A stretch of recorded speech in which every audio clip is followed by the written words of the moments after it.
I think there was a ton of uncertainty throughout 2024. What's the election? Who's going to be the president? What's the Congress going to look like?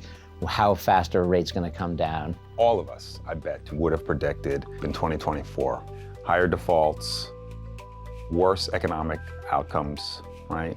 More trouble in the portfolio, and virtually none of that happened. And I think we keep getting the question, at least I do, from investors about isn't increased competition in a lot of your markets driving credit spreads tighter?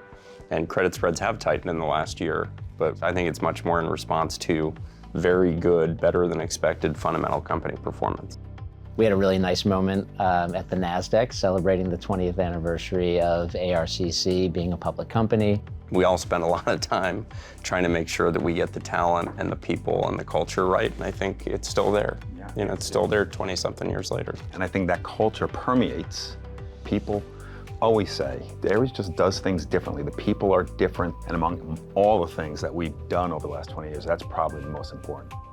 I think the outlook for 2025 is really strong. You have really good underlying company. You have more certainty around the direction of interest rates, i.e. they've stopped going up. They now look like they're going to be moving slightly lower, which should provide some relief to borrowers. The more you speak with the financial sponsor community, the more excited I get that 25 will be much more active than 24. Now, 24 was more active than 23, but I still think 23 was muted.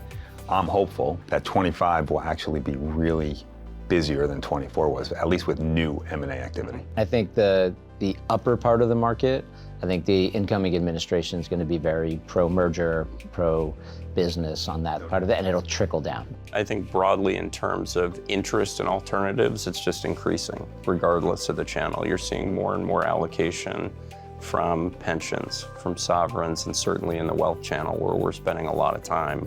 That's great for our industry as a whole. It's great for Ares, obviously. So I'm excited about that. I'm very excited about the unlock in the wealth management channel.